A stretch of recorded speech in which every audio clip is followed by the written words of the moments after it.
April 30th, 2025, this is DC Action News, reporting bravely and boldly every Wednesday as the news breaks from the center of the multiverse.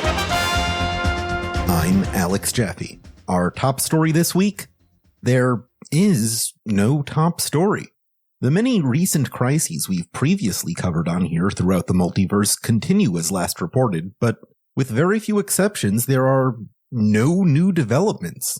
Former Channel 52 affiliate Julian Day reported on times like these as the Fifth Wednesday phenomenon, a theory that the criminal underworld and malevolent cosmic forces alike work together on an unspoken but sacred schedule, clearing room for one another by arranging their designs on a rotating basis of quarterly shifts in every month. This theoretical schedule keeps our heroes busy on a near constant basis, but only accounts for 48 of our 52 weeks of the year. So, Day proposes, when a month has 5 Wednesdays, it's that last one where new business amongst the forces of evil lies fallow. Day, currently receiving treatment at Arkham Asylum, could not be reached for comment. But don't get your hopes up that a week off means that our heroes might actually use their powers to benefit humanity. The Justice League has been occupied with yet another invasion of their Watchtower satellite, this time by former astronaut-turned-cyborg Superman Hank Henshaw. Henshaw's infiltration of the hero base was ultimately thwarted by the Watchtower's chief of security, the Question. This marks the Watchtower's third incursion since its recent reopening, following both the mad robot Ultivac and the Gorilla Grodd-led terrorist group Inferno. When asked how so many security threats seem to have taken place on her watch, the Question asked us in kind, "Why do you think we need a security officer?" In Atlanta, the Power Company is once again open for business. Some may recall this profit-motivated superhero team from some years ago, led by metahuman attorney Josiah Power as a Justice League for hire to the corporate sector. Following the mass anti-metahuman riots fostered by Amanda Waller's misinformation campaigns in the Absolute Power event, Power has reopened his organization with a new, less capitalistic mission statement to rehabilitate the damaged image of the metahuman community.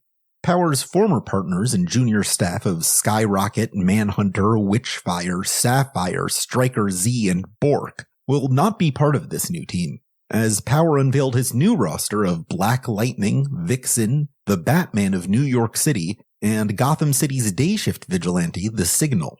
The team has already been seen in action quelling the Sons of Liberty, a radical anti-metahuman group Power holds responsible for the death of his nephew.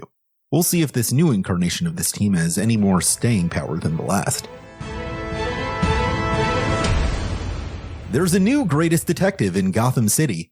7th grader David Rosales, student of Gotham Public Middle School 96. After a rash of severe illnesses at the school had stymied authorities and health professionals, it was this junior amateur sleuth who discovered that the source of the student body's symptoms of stomach aches and waking nightmares was not in fact the result of any supervillain plot, or at least not any active one. Rosales, president of his school's Junior Batman Detective Club, discovered that the new school was built on top of the former site of a laboratory used by Jonathan Crane, the Scarecrow, and that residue from the site's previous tenant had been circulating in the school's ventilation ducts, weak enough to bypass an adult's immunity system, but still strong enough to affect its student body.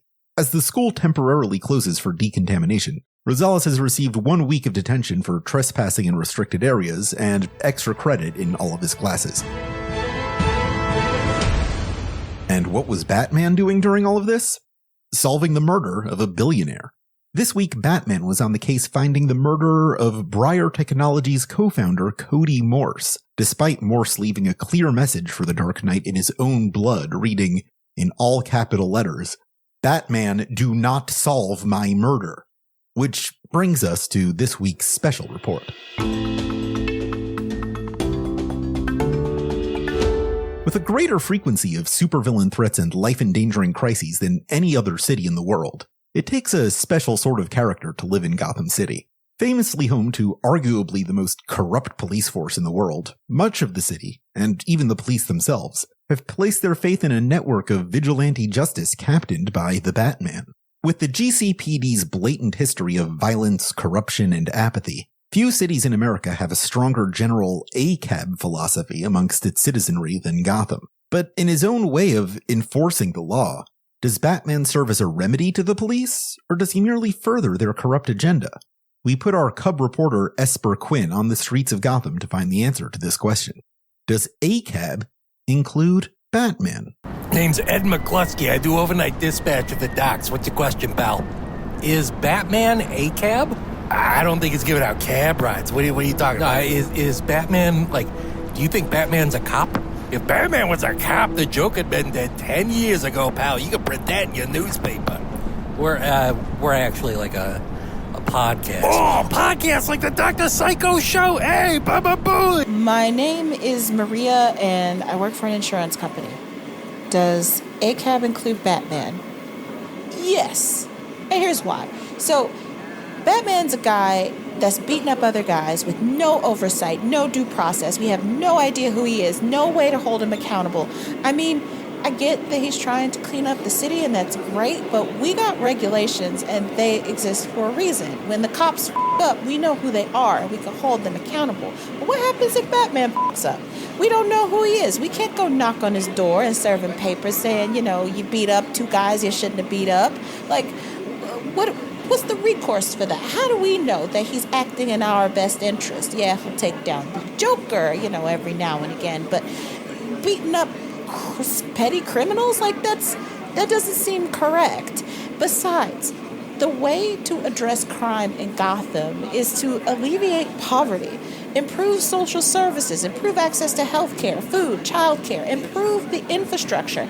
I gotta get on a train and ride 2 hours going and coming to Bloodhaven to get to work because the GTA sucks. Metropolis has congestion pricing. How come we can't get that here? That's the kind of stuff we need to be focusing on instead of a man who dresses up like a bat and beats up on petty criminals.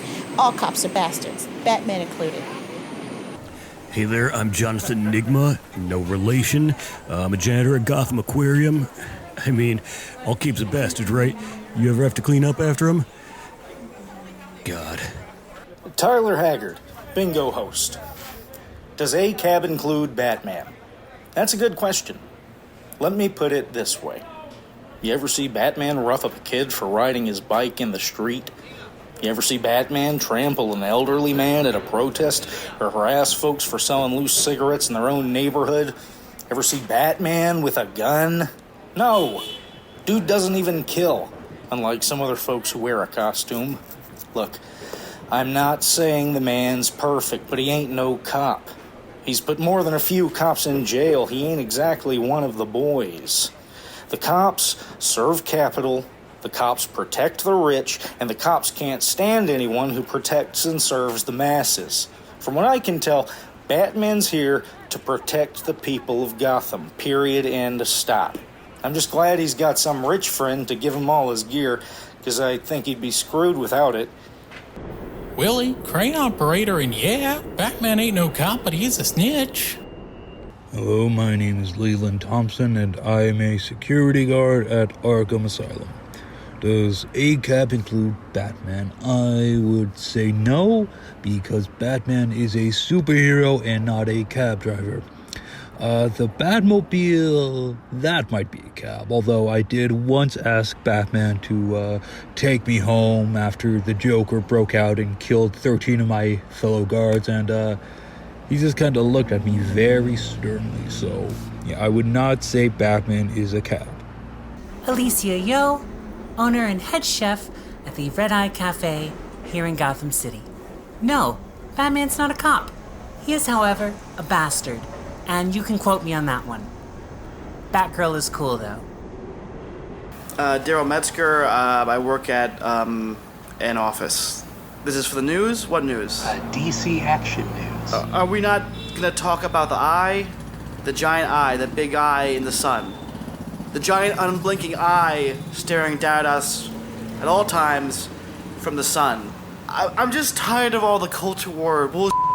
I don't care about Wonder Woman's new costume or who Superboy is sleeping with. I don't.